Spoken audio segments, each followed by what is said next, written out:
Hello everyone, welcome back to real concept. आज हम बात करते हैं मूवमेंट ऑफ फोर्स के जस्ट बाद लेक्चर।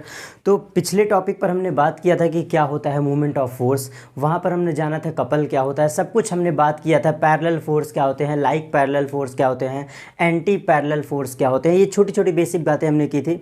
आज हम मेन मस्टली बात करने वाले हैं प्रिंसिपल ऑफ मूवमेंट के बारे में। आज हमारा मेनली टॉपिक है प्रिंसिपल ऑफ मूवमेंट क्या होता है। बहुत ही स्मॉल टॉपिक है, ऑलरेडी मैंने पिछले लेक्चर पे बताया है, बट आज मैं इस पे कंसेप्चुअली बात करके छोटी वीडियो में इस टॉपिक को ख़त्म करने वाला हूं। तो जैसा कि हमने पिछले लेक्चर में बताया था कि what is movement of force, in short में एक बार रिवीज कर देता हूँ। मूवमेंट ऑफ फोर्स का मतलब होता है बस सिंपली टॉर्क। जो हम लोग टॉर्क टॉपिक पढ़ते हैं वही मूवमेंट ऑफ फोर्स है, लेकिन इसकी लैंग्वेज कहती है this is a turning force. मतलब ये उस फोर्स को कहते हैं जो कि बॉडी को रोटेट कर देता है, या फिर ट्राई टू रोटेट।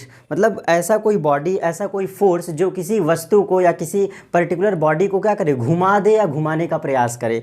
तो ओवरऑल बिल्कुल आसान वे में मूवमेंट ऑफ फोर्स का मतलब ही होता है जो बॉडी को रोटेट करवा दे। मतलब this is a turning force clearly. और टॉर्क बराबर एफ क्रॉस डी होता है। यहाँ पे मेन कंपलसरी बात ये होता है अमाउंट ऑफ फोर्स हमें रखना है, amount of force and perpendicular distance between both parallel forces. जो भी हैं आपके, जो भी परपेंडिकुलर फोर्स है उनके बीच का परपेंडिकुलर डिस्टेंस हमें यहाँ पे रखना है। क्लियर। और यूनिट की बात करें तो न्यूटन इंटू मीटर होता है। बेसिक तौर पे हमने बात किया था और पिछले लेक्चर में हमने कंसेप्चुअली आपको समझाया था कि टॉर्क क्या होता है, कपल क्या होता है। एक लाइन में रिपीट कर देता हूँ। कपल का सिंपल सा मतलब होता है where equal and opposite force work then that body is called couple.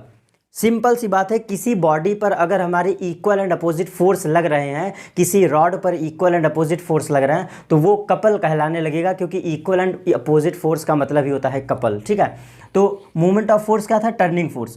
Tau बराबर एफ क्रॉस डी, ये अमाउंट ऑफ फोर्स होता है और डी इज परपेंडिकुलर डिस्टेंस। ठीक। आज जो हम मेनली डिस्कस करने वाले हैं प्रिंसिपल ऑफ मूवमेंट के बारे में, तो ये लॉजिक बस इतना ही कहता है कि किसी पर्टिकुलर पॉइंट के रिस्पेक्ट, मतलब बॉडी रोटेट करेगी ना भाई। अगर हम टॉर्क लगा रहे हैं तो बॉडी इसका मतलब रोटेट कर रहा होगा। तो जिस भी पिवोटेड पॉइंट के अगेंस्ट या जिस भी पॉइंट पी के रिस्पेक्ट में, क्लियरली सुन लेना, जिस भी पॉइंट P के रिस्पेक्ट में बॉडी रोटेट करती है ना, उस रोटेशन के about total torque always zero होता है। यही प्रिंसिपल मूवमेंट कहता है। प्रिंसिपल ऑफ मूवमेंट इतना ही कहता है कि इन शॉर्ट में आपको समझाता हूँ। मैंने ऑलरेडी फिगर के थ्रू आपको समझाया था। मान लो मैंने कहा कि इस पॉइंट के रिस्पेक्ट में बॉडी रोटेट कर रहा है, इस पॉइंट के। ठीक। आगे हम पढ़ेंगे, सवाल में गिवन होता है। अगर हम मान लेते हैं इस पॉइंट के रिस्पेक्ट में बॉडी रोटेट कर रही है, तो यहाँ पे पता है चाहे आप F1 लगाओ, चाहे इस डायरेक्शन में F2 लगाओ, या फिर इस डायरेक्शन में F3 लगाओ, ये सभी फोर्स मिल करके पता है टोटल टॉर्क क्या कर देंगे, जीरो। अगर ये ऐसा होता है कंडीशन, तो this is called principle of movement. Principle of movement यही कहता है when a body balanced total torque must be zero. मतलब सिंपल सी बात है, किसी फिक्स पॉइंट के अगेंस्ट अगर बॉडी रोटेट कर रही है तो इसके रिस्पेक्ट में टोटल टॉर्क ऑलवेज जीरो होगा। और सवालों में इसको यूज करते हैं क्लॉकवाइज टॉर्क बराबर एंटी क्लॉकवाइज टॉर्क। ये वही टॉपिक है। टोटल टॉर्क बराबर जीरो का मतलब होता है torque of clockwise plus torque of anti clockwise, total का समेशन क्या होना चाहिए, जीरो। याद करो, आपको पिछले लेक्चर में मैंने ऑलरेडी बताया था कि क्लॉकवाइज टॉर्क हम कैसा लेते हैं, पॉजिटिव, क्लॉकवाइज टॉर्क हम कैसा लेते हैं, निगेटिव लेते हैं, और एंटी क्लॉकवाइज टॉर्क कैसा लेते हैं, पॉजिटिव। तो ये अपोजिट साइन मिलके खुद ही जीरो हो जाएंगे। तो ये यहीं से निकला है। सिंपल सा कंसेप्ट, बहुत आपको डीप में नहीं समझना है, सिंपल सी बात है। जिस भी पॉइंट P के रिस्पेक्ट में बॉडी रोटेट करती है, उस रोटेशन पॉइंट के through total torque always zero होगा। और फॉर्मूला आपका फोर्स का अमाउंट रखो और डिस्टेंस d। यहाँ पे याद करो, मैंने कंसेप्चुअली आपको समझाया था ना। जैसे हम F1 की बात करेंगे तो अमाउंट ऑफ फोर्स F1 और this distance is this distance. ठीक। D1 ये डिस्टेंस। फिर जब टॉर्क आप लगाओगे F2, तो F2 के रिस्पेक्ट में F2 का अमाउंट और ये वाला डिस्टेंस D2। ठीक। और जब F3 की बात करोगे तो ये टोटल डिस्टेंस D3। और सिंबल वाइज ऑलरेडी मैंने बताया था पिछले लेक्चर पे। ठीक। तो यही बस छोटी सी बात थी आपका क्या, प्रिंसिपल ऑफ मूवमेंट। बस यही चीज़ आपका कहता है कि what is principle of movement. तो ओवरऑल न्यूमेरिकल में आप डायरेक्टली यूज़ कर सकते हैं कि total torque must be zero. आप ये लगाना, सिंपल सी बात है, ज़्यादा कन्फ्यूजिंग में नहीं रहना है। Total torque must be zero कर देना, पहले F into D, F into D, F into D सबको लगा लेना और सिंबल वाइज चेक कर लेना। पिछले ऑलरेडी वीडियो में मैंने बहुत अच्छे से सिंबल वाइज समझाया है, ठीक है। जो पॉजिटिव होगा उसको प्लस लिख देना, जो माइनस होगा उसको माइनस लिख देना, ठीक। अब न्यूमेरिकल वाइज आपको यहाँ पे कुछ हिंट देता हूँ। ये प्रिंसिपल ऑफ मूवमेंट के बारे में हो गया, छोटी सी बातें आपको हिंट देता हूँ। जैसे फॉर एग्जांपल आपको सवाल में गिवन होता है कि कोई रॉड है, ठीक है, उसमें बॉडी रोटेट कर रही है बीच के किसी फिक्स पॉइंट के, जैसे सवालों में इसको कह देता है फलक्रम, सवालों में इसको कह देता है फलक्रम। अभी ये हम उत्तोलक लीवर वगैरह आगे सीखेंगे, बट मैं आपको न्यूमेरिकल कंसेप्ट वाइज बता रहा हूँ कि सवालों में लिख देता है फलक्रम। फलक्रम का मतलब होता है कि बॉडी इसी पॉइंट के रिस्पेक्ट में रोटेट कर रही है, सिंपल सी बात है। इस पॉइंट P के रिस्पेक्ट में बॉडी क्या कर रही है, रोटेट कर रही है। तो यहाँ पे टॉर्क कैसे लगाओगे, जाहिर सी बात है भाई, या तो एक फोर्स यहाँ लग रहा होगा और या तो एक फोर्स यहाँ लग रहा होगा, मतलब ऐसा ही तो होगा ना, तभी तो बॉडी रोटेट करेगा ऊपर नीचे, या फिर जो भी हो, कंसेप्चुअली समझना। जिस भी पॉइंट P के रिस्पेक्ट में बॉडी रोटेट करती है, या तो ऐसे फोर्स लगेंगे F1 और दिस इज F2।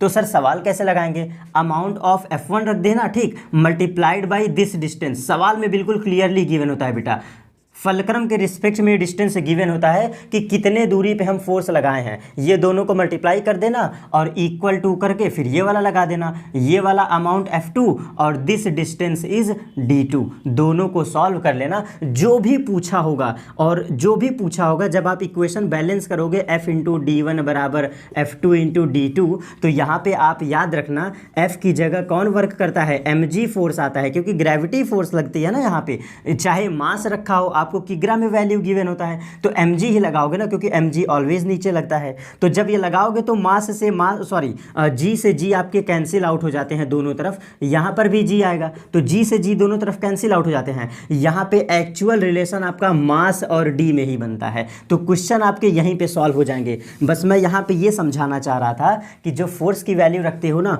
वो F बराबर mg हो जाता है, ठीक है ना। ऐसे हो सकता है, और क्या हो सकता है, ठीक। ये सिंबल वाइज कैसे रखोगे, सिंबल वाइज यहाँ पे जब फोर्स लगाओगे तो बॉडी कैसा रोटेट करेगा, एंटी क्लॉकवाइज। तो एंटी क्लॉकवाइज वाला सिंबल यहाँ पे रख दो, और यहाँ पे जब क्लॉकवाइज होगा तो यहाँ पे क्लॉकवाइज वाला सिंबल रख दो। वैसे ज़रूरत नहीं है क्योंकि मैंने ऑलरेडी बैलेंस कर लिया है, ठीक है। और कैसे क्वेश्चन हो सकते थे, मान लो एक फोर्स ये लगा, दोनों तरफ फोर्स ऐसे लगने लगे, दोनों तरफ फोर्स ऐसे लगने लगा, ठीक। तो जब दोनों तरफ फोर्स लग रहा है तो क्या होगा, इसको बैलेंस करने के लिए कुछ ना कुछ फोर्स चाहिए, ठीक है। यहाँ पे बैलेंस करने के लिए कुछ ना कुछ फोर्स चाहिए। तो अब कैसे लगाओगे, ये दोनों टॉर्क आपस में जुड़ जाएंगे। अब ये दोनों जुड़ जाएंगे, क्यों, याद करो, लाइक और पैरेलल फोर्स, ये दोनों के टॉर्क आपस में जुड़ जाएंगे। F1 के रिस्पेक्ट में ये वाला, F2 के रिस्पेक्ट में ये वाला। तो अब इक्वेशन कैसे बनाओगे, बस ये लास्ट हिंट दे रहा हूँ। तो आप लिखोगे F1 into D1 plus F2 into D2 और बराबर यहाँ का जो रिप्लाई वाला फोर्स होगा, ये रिप्लाई फोर्स, और बगल में जो भी mg गिवन हो। ये रिप्लाइंग फोर्स मतलब रिएक्शन फोर्स। आपसे पूछता है कि कितना रिएक्शन फोर्स लगाएं तो ये बैलेंस हो जाएगा, ये वही रिएक्शन फोर्स है। आप कुछ भी बैलेंस करके सवाल को सॉल्व कर सकते हो। This is your equation. तो बस मैं सिंपल सी बात आपको इतना ही इस छोटे से वीडियो में यही बताना चाह रहा था कि प्रिंसिपल ऑफ मूवमेंट, बस फोर्स इतना ही कहता है कि total summation of torque, total sum of torque, total sum of torque must be always zero. मतलब भाई ये जीरो होना ही चाहिए। और कैसे होगा, ऑलरेडी हमने बताया था, ये तब जीरो होगा जब क्लॉकवाइज और एंटी क्लॉकवाइज दोनों आपके क्या जुड़ जाएं। जब दोनों जुड़ जाएंगे then your answer will be zero, ठीक। तो यही बैलेंस करने के लिए हम क्या करते हैं, न्यूमेरिकल में दोनों को आपस में बराबर कर देते हैं, ठीक है। तो ये छोटा सा टॉपिक बस प्रिंसिपल ऑफ मूवमेंट फोर्स पर बेस्ड इतना ही था, स्मॉल टॉपिक। और इसके बाद बात रही यूनिट वगैरह की, तो यूनिट वगैरह ऑलरेडी मैंने आज भी एक्सप्लेन कर दिया, पहले भी मैंने बताया था। तो छोटे छोटे यूनिट्स वगैरह आप रिमेंबर रखिएगा। इस पे सवाल ऑलरेडी मैंने वीडियो बना चुका है, बहुत ही जल्दी आपको प्लेलिस्ट में वीडियो मिल जाएंगे। मिलेंगे फिर नेक्स्ट टॉपिक पर, और अब हम बात करेंगे वर्क पावर एनर्जी का। फलक्रम का टॉपिक आपको अलग से मिल जाएगा। अब हम अगेन बात करेंगे वर्क डन के बारे में। Thank you.